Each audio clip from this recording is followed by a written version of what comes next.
Oh, now this is just standard preview, but the picture looks excellent on there. That looks really sharp. What I was sure of is the Hans Christian Andersen, The Little Man. Close, yet so utterly different. Then my area ain't working. Have a practical use, so something like that would be absolutely fine. BBC. Oh, talk. No talk on there. Sinners. Doesn't matter that the syntaxes are absolutely naffle to help our waistlines. The sugar tax, it was introduced in 2018. What's happened since? Obesity for children and for adults has gone up, believe it or not. It's just another cash grab that hits the poor the most. Yes, we all want people to be healthier, but the NHS isn't broken because people are putting too much into their mouths. It's broken because it's an antiquated system that's badly in need of root and branch reform. So remember, it's not you that is letting the NHS down, it's the NHS that is letting you down. Nicely done. There we go, 60 seconds. Darren, what do you think? Do you think that we're, what the syntax is? Are we scapegoating fat people in the top? Emily, I think you put it really well there, because ultimately I think the people that are most passionate about the NHS staying as it is without any form of reform have to say, well, of course we're going to have to raise more revenue, because we need more to get skin taken off, their skin and all the rest of it, if they loads of weight. Everything's done on the NHS now. And I think a lot of people watch will be of the view, I've got now left here to tax, you know? Well, that's true. I mean, we talk about the cost of living, yet the public health lobby are more willing than anyone else to just slap taxes on people who spend more proportionately of their income on food. And yes, we don't all eat healthily. But look, hang on, let's take smoking, for example. There's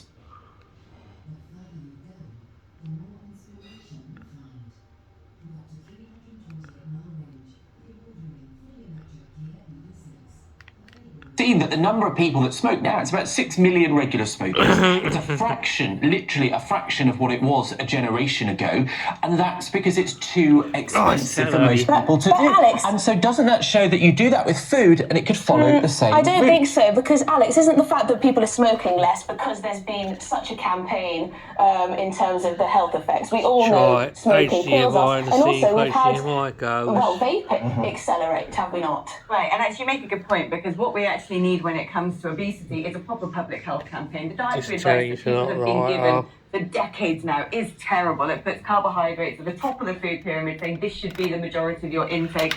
We know that Big Food sponsored a rollout of the low-fat diet, which in fact ended up having extra sugar in a lot of products, which has actually helped perpetuate and create this obesity crisis. The problem is not taxing people who, frankly, the ones who are obese are the ones who actually tend to resort to having to buy ultra-processed food to survive. It's about regulating.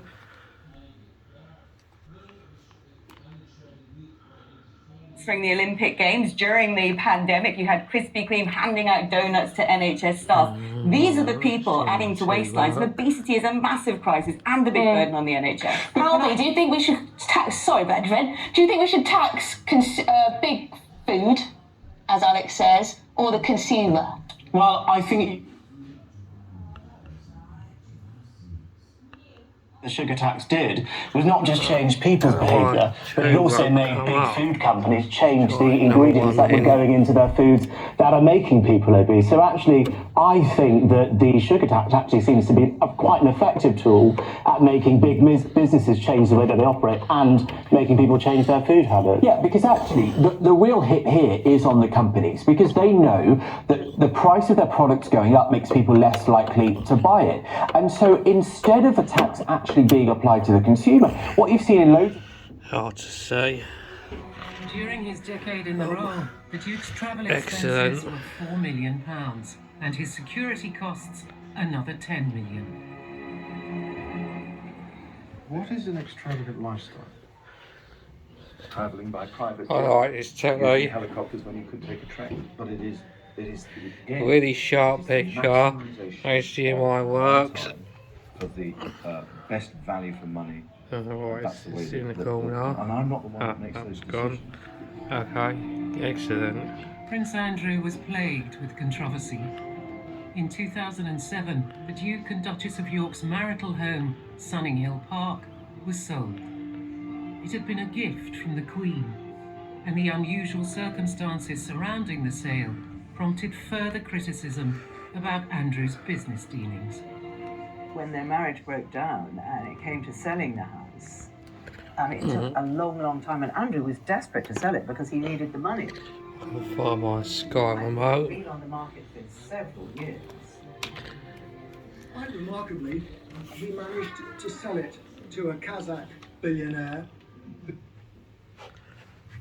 The economic policies, but actually I think that the establishment didn't want her, so someone may say they got the candidate they wanted, and that's what she's saying. Yeah, and it's fair to say that Jeremy Hunt has locked. Oh, do you know the thing about Jeremy Hunt? Wow, this is a nice telly. Accidentally mispronounced Never had his this name. telly before. Here we go. That'll go viral, won't it, BBC?